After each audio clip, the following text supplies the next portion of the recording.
3 months ago, I decided to pick up and reread the Bhagavad Gita, and I just thought I would make a short video sharing 5 different quotes from it that really nourished me during the past 3 months. Hi, welcome to Gently Being.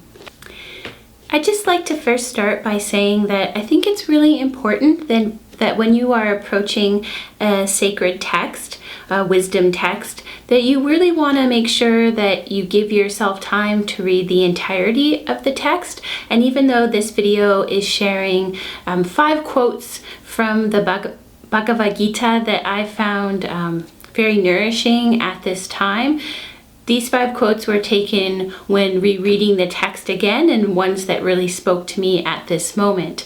I think that the sacred texts of world literature really live in 2 frames of time. They do speak to the time in which the text was written, but they also speak into an eternal time, so that when you are picking up the text, they can really speak to you in the moment that you're approaching the work. So because of that, it is important, I think, to make sure that you really give time to the text when you approach it. And I also think it's incredibly fruitful to revisit the text, to reread them, because what speaks to you in the one moment when you're reading it, something totally new can come of it when you reapproach the work, especially when we're talking about wisdom texts and sacred texts. Even though we think we get everything out of them from the one reading, really these are texts to stay with us throughout our lives, and we grow with them as time goes on.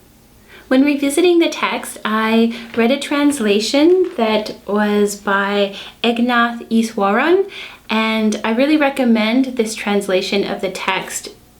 There's a really beautiful introduction into the whole text before you begin, so that you know when you hit concepts within the text that you may not be familiar with, you have a bit of a grounding in them from the introduction. And there is an introduction before each chapter as well, to sort of share what the chapter is talking about, and then again to ground you in some of the concepts that are being shared. For those who may not be familiar with it, the Bhagavad Gita is a sacred Indian text. When the Bhagavad Gita opens, we meet Arjuna, who is a prince and a warrior, and he is having a supreme inner crisis on the battlefield. He doesn't know what to do. He doesn't necessarily want to take part of the battle that's in front of him, and he's really frozen in this dilemma of, what to do with life, what's the right path to take. He then turns to his charioteer and spiritual guide, Krishna, and he presents the fundamental questions of life to Krishna, and then the text continues to unfold as Krishna shares their wisdom to Arjuna and thus the reader. It's important to remember that with all the wisdom texts and sacred texts of the world, that there isn't necessarily just one correct way to interpret it, and that there's been many times that there's been, disagreements and big debates that happen around all these texts, and this text is no different. There's many different philosophical traditions and thoughts that have gone around the text, so it's important to remember that there isn't just that one way to approach it. I think that that's why, again, it's important to revisit these texts as opposed to just reading them once and thinking that we understand them, because sometimes the entirety of their wisdom, it takes time and rereading and slow appreciation for it to really fully unfold for us.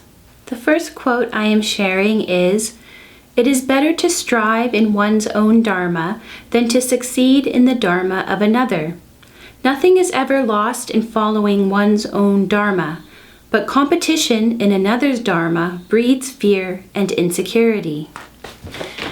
I've been really sitting with this quote a lot during the past 3 months, because I am an individual that sometimes can get really too caught up in comparing myself to others, or thinking that maybe my path is the wrong path and I should really be trying to emulate someone else's path. And it's really true that sometimes when we really start comparing ourselves to others a lot, that a lot of the ugliness of competition can come up within us.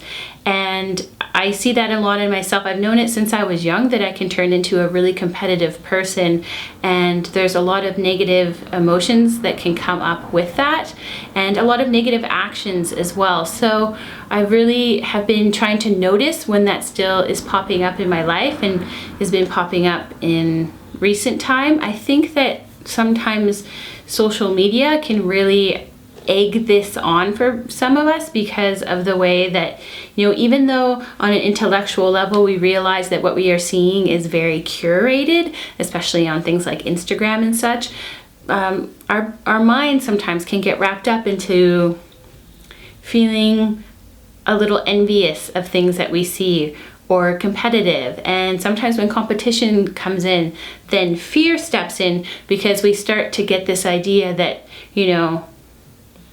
oh, that's the right way, I'm doing things the wrong way, maybe I'll just get everything wrong. And then you can get really negative on yourself and scared that, everything that you're trying and doing just isn't going to work out.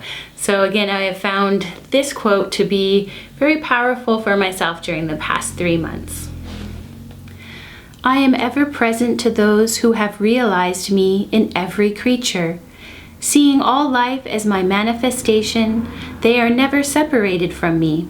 They worship me in the hearts of all, and all their actions proceed from me. Wherever they may live, they abide in me. This is a quote that I have always found incredibly inspiring from the Bhagavad Gita, and in it I just really am brought back to remember that the divine or divinity, Krishna, God, whatever word works best for you, that it is in everything in the world. And again, you get to understand how everything is connected through that. But when we really allow ourselves to see that divinity in not only every person that we meet, but every natural thing that we come across, really just everything in the world and the universe around us, it helps us. Well, you can't help but really be moved to love, because you're meeting the divine in everywhere that you look and smell and touch and hear. So I think it's a beautiful quote to take into your heart and carry with you. When a person responds to the joys and sorrows of others as if they were his own, he has attained the highest state of spiritual union. I think that quote sums up a lot of what many of us strive to. We really want to feel that connection to everything. And again, it's an ongoing process throughout life. And sometimes we fail at it, but that's okay, because if we learn from it, we move forward. But to really be able to feel the joy of others, and to also then feel the sorrow of others, the difficulty that others are facing, so that we can help to make the world a better place. And I also believe that both those quotes together really stop you from viewing any other person or really any other thing that you come across as somehow other than you. And when we really embrace that thought, then we work to help all beings that are in this planet, and then really at some point bringing it beyond that to everything that's in the universe. That devotee who looks upon friend and foe with equal regard, who is not buoyed up by praise nor cast down by blame, alike in heat and cold, pleasure and pain, free from selfish attachments, the same in honor and dishonor, quiet, ever full, in harmony everywhere, firm in faith, such a one is dear to me. That's a big one, and one to really carry with you at all times as well. It can be difficult sometimes to see everyone around us in the same way. Especially, sometimes when someone, even just within your own life, is really getting on your nerves, or maybe is sort of purposely aggravating you, because that can happen. And our circumstances change throughout life, and our emotions often and our reactions are like giant waves in the ocean, and sometimes it can become really treacherous, and other times it's calmer. And this is something that I think a lot of us who are, really trying to follow a spiritual path, or even, a secular mindfulness path, where we work towards finding that calm, that inner peace to abide in. And I really believe that this quote speaks a lot to that. They live in wisdom who see themselves in all and all in them, who have renounced every selfish desire and sense, craving, tormenting the heart. And that is the 5th quote and the last quote that I'm sharing in that video. And again, I think it just is really interconnected to the other quotes that I shared. Each of the quotes that I shared in this video, you could spend a lifetime just sitting with just the one and truly unpacking it for yourself and seeing how to live it out in your life, and for it to be sort of something that grounds you to then sort of build up towards.